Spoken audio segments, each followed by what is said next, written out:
அவங்களுக்கு ஏதோ குடும்ப பிரச்சனை அவங்க சந்திக்காத இருக்காங்க.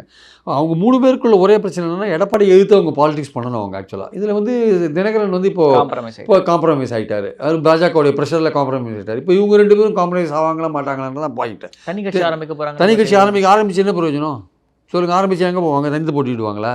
தனித்து போட்டிட்டா வந்து ஏடிஎம்கே ஸ்பாயில் பண்ணலாம். அவங்களுக்கு இப்போ அவங்க தீர்மானிக்கணும், ஃபோக்கஸ் என்னன்னு தீர்மானிக்கணும். எடப்பாடி உங்களை வந்து சேர்க்க மாட்டேன்றார் கட்சிக்குள்ளே.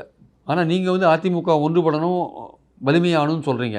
அதை எடப்பாடி கேட்க மாட்டேங்கிறார். நீங்கள் இல்லாதையும் எனக்கு ஒன்றும் கவலை இல்லைன்றார். ஆனால் அமித்ஷா என்ன நினைக்கிறாரு, இவங்க 2 பேரும் எப்படியாவது தேசிய ஜனநாயக முன்னணி கொண்டு வந்துடணும், அப்போ தான் ஓட்டு பிரியாத இருக்கும் அப்படின்னு நினைக்கிறாரு. அப்போது எடப்பாடி சேர்க்க வேணான்றாரு, அமித்ஷா சேர்க்கணுன்றாரு. அப்போ அவங்க ஏதோ ஒரு கட்சி ஆரம்பித்து சேர்ந்தாங்கன்னா எடப்பாடி அவங்களை எப்படி மதிப்பார்? அப்போ எடப்பாடி முதல்வர் வரத்துக்கு அவங்க பிரச்சாரம் பண்ணுவாங்களா? உங்களை ஒரு மதிக்கவே மாட்டேங்கிறாரு, சேர்க்கவே மாட்டேங்கிறாரு. அவர் முதல்வர் வரத்துக்கு நீங்கள் பிரச்சாரம் பண்ணுவீங்களா? அப்போ நீங்கள் ஒரு தெளிவான ஒரு திட்டத்தை வகுங்க. எங்களுக்கு எடப்பாடி அவர்கிட்டருந்து கட்சியை பறிமுதல் பண்ணணும், அவர் கட்சியை வந்து அவர்கிட்டருந்து பிடுங்கணும். அவர் எங்களை சேர்க்க மாட்டேன்றார், கட்சியை ஒன்றுபடுத்த மாட்டேன்றார், அம்மா ஆட்சி அமைக்கிறதுக்கு அவர் வந்து ஒத்துழைக்க மாட்டேன்றார். அதனால் நாங்கள் வந்து அவர் எதிர்த்து போட்டி போட்டு அவர் தோக்கடிச்சு கட்சியை நாங்கள் கைப்பற்றுறோம் அப்படின்ற முடிவுக்கு நீங்கள் வாங்க. இல்லை அது நாங்கள் பண்ண முடியாதுன்னா நீங்கள் பாஜக சொல்கிற மாதிரி ஒன்று அமைதியாக இருங்க, இல்லாட்டி ஒரு அமைப்பு ஆரம்பித்து தேசிய ஜனநாயக முன்னணியில் போயிட்டு எடப்பாடி முதல்வர் பிரச்சாரம் பண்ணுங்க. எடப்பாடி முதல்வர் ஆகிட்டாருன்னா அப்புறம் நீங்கள் உங்கள் அரசியல் அதோட காலி.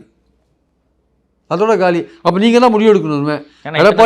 எடப்பாடி எதிர்த்து அவரை வந்து நீங்கள் வழி கொண்டுறது உங்கள் பாலிடிக்ஸா, இல்லை நம்ம அமித்ஷா பிரச்சனை எடுத்து நம்ம அமைதியாக இருக்கிறது, அல்லது என்டிஏ கூட்டணிக்கு போகிறது, அந்த ஒரு பாலிடிக்ஸ் நீங்கள் பண்ணிங்கன்னா அதுலேயும் உங்களுக்கு ஆபத்து இருக்குது.